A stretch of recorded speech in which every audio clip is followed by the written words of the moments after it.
Dans cette vidéo, je voulais te parler des camps d'entraînement cubains et pourquoi l'équipe de France va là-bas justement pour pouvoir augmenter leur technique de boxe. Et c'est un point vraiment, si actuellement justement tu souhaites développer ta technique de boxe, peut-être que c'est ton cas. D'ailleurs, je vais te dire que j'ai un bootcamp que j'organise en octobre, fin octobre, 23 octobre jusqu'au 31 octobre. Et justement 7 jours de boxe ensemble pour pouvoir performer au niveau de ta boxe, pour pouvoir améliorer ta technique de boxe. Si tu souhaites avoir plus d'informations, c'est dans la description. Il suffit simplement de cliquer sur le premier lien et tu verras justement tous les renseignements au sujet justement de ce bootcamp. La chose que je souhaite te partager aujourd'hui, là je suis dans une plage, une super plage. Et comme je l'ai dit, je suis au Brésil. Le but aussi, c'est de te permettre de vivre cela, de pouvoir justement à la fois t'entraîner pendant 7 jours avec 2 entraînements par jour et surtout en fait te faire vivre aussi le soleil de Carioca. Mais aussi le but, c'est de faire vivre aussi l'ambiance de Rio, ses soirées et aussi son soleil, ses plages, ses habitants. Et je vais parler surtout du fait que en fait tu peux t'apercevoir que souvent les Français vont à Cuba pour justement améliorer leur technique de boxe. Et il faut vraiment te dire une chose, c'est que c'est vraiment intéressant justement de partir dans ce genre d'immersion, surtout à Cuba ou le royaume de la boxe, t'immerger dans ce genre de concept d'immersion, de stage, te permet de drastiquement augmenter ton niveau en boxe, que ce soit en boxe, même en self-défense, et prendre ta confiance justement dans ton style de combat. Tu peux t'apercevoir que bien souvent les boxeurs amateurs nationaux vont souvent à Cuba pour justement augmenter leur niveau. Les boxeurs thaï aussi ont leur fief. Leur fief, c'est la Thaïlande, et ils vont souvent en Thaïlande pour justement faire des semaines, voire des mois en Thaïlande. Et certains y restent justement pour pouvoir justement s'implémenter réellement de l'atmosphère du combat. Et il est parfois très difficile quand tu es en club de justement augmenter ton niveau parce que ton coach n'a pas forcément le temps de se focaliser sur toi. Et aussi, parfois, les salles sont ouvertes à tâtons et ça peut t'amener justement à te démoraliser. Tu peux avoir justement cette tendance à te dire putain, en fait, la boxe c'est pas pour moi. Et au bout du compte, et ça c'est une chose qui m'est arrivée, c'est qu'au bout du compte, c'est juste que ton encadrement n'est pas avec toi. C'est-à-dire que moi, j'ai plus d'une vingtaine de combats, j'en ai peut-être 25 ou un truc comme ça, un peu plus. Et je te cache pas que si j'aurais eu à mes débuts un bon encadrement, je pense que j'aurais eu le double de ces combats. En fait, pourquoi? Parce qu'au début, quand j'ai commencé, la direction de mon club était plus focalisée sur les boxeurs pros et donc léser les boxeurs amateurs qui eux avaient besoin d'être bien accompagnés, vu que globalement c'était nous on était la relève quoi. Et eux préféraient justement se focaliser sur des boxeurs pros comme Balik Bouziane et Détinger pour justement arriver à des titres de champion de France, choses qui sont arrivées, et champion d'Europe aussi. Et par la suite d'ailleurs Balik Bouziane est devenu vice-champion du monde.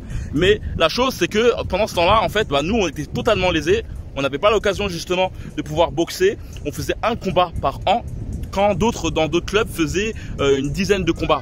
Et donc je te parle d'une chose qui a duré on va dire 2 ans et demi voire 3 ans. Et donc pendant 3 ans en fait je m'entraînais comme un ouf et je faisais qu'un combat par an. Et c'est vraiment un truc, quand j'y pense, c'est quelque chose qui j'aurais pu, si j'aurais eu les couilles par exemple de partir dans un autre club, avoir une carrière amateur un peu plus prestigieuse, et pourquoi pas même cela m'aurait peut-être permis d'ouvrir des portes peut-être dans l'équipe de France, même si c'est très très dur de rentrer dedans, ou peut-être aussi me donner le goût de devenir boxeur pro.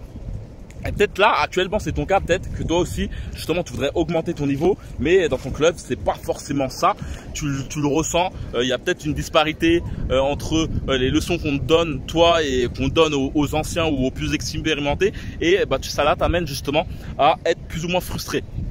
Et d'ailleurs, c'est le premier point que je souhaite te dire, c'est l'importance en fait de ne pas rester dans un club qui te plaît pas. Et je pense que c'est une leçon que je dirais à un bon nombre de boxeurs, c'est que si le move te plaît pas, si pendant ta saison tu vois que rien ne bouge, et surtout si tu sens justement qu'on t'écarte, pas pour les bonnes raisons, je te conseillerais vraiment de aller voir ailleurs. Et c'est un conseil surtout au début, parce que bien souvent l'atmosphère boxe c'est beaucoup une atmosphère un peu mafia, un peu familiale. C'est-à-dire que lorsque tu as pris goût au club, il est très difficile de partir dans un autre club. Tu peux ressentir justement instinctivement le côté je vous quitte, je vous lâche, et cela peut t'amener justement à avoir une difficulté de partir.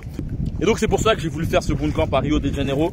Ça se passera le 23 octobre jusqu'au 31 octobre. Dans la description, tu peux avoir plus d'informations. Le but de ce bootcamp, justement, c'est de te permettre de vivre la boxe pendant 7 jours. On va manger boxe, on va chier boxe, on va surtout faire de la boxe. Et surtout, le but, c'est d'être à tes côtés pendant 7 jours et faire en sorte, justement, de voir tous tes défauts, de voir justement où tu peines et justement t'apporter les réponses à tes questions, que tu puisses justement m'interroger et surtout qu'on puisse ensemble justement établir des stratégies pour que tu prennes confiance en ta technique, confiance en ton style. Bien souvent, tu peux avoir justement une difficulté à avoir une bonne mobilité au niveau du ring, c'est-à-dire que tu es peut-être quelqu'un qui est crispé, qui a une boxe qui ne lui permet pas justement de esquiver les coups de ses adversaires, ou peut-être que tu as cette impression justement d'être plus ou moins robotique. Que beaucoup de boxeurs ressentent justement ce côté robotique qui les empêche justement d'être fluide. Et le but justement, il commence à pleuvoir, c'est qu'on établisse ensemble une stratégie pour que tu puisses justement avoir des fondations pour être un meilleur combattant, et que ce soit pour ta défense ou pour ton attaque. Et donc, si tu souhaites avoir plus de renseignements, il pleut de ouf, et c'est dans la description, il suffit simplement de cliquer. Par la suite, tu auras justement un lien, une page qui te permettra justement de voir toutes les informations sur ce bootcamp. Et voilà, on se retrouve dans les coulisses. Le but, c'est vraiment de te permettre de devenir un meilleur combattant, et surtout c'est le meilleur moyen en fait d'incruster des bonnes techniques lorsque tu fais face à un entraîneur pendant 7 jours, 2 entraînements par jour de 4 heures. Et donc voilà, c'est dans la description, il suffit simplement de cliquer dans le premier lien et on se retrouve dans les coulisses comme d'habitude. Que la boxe avec toi, ciao.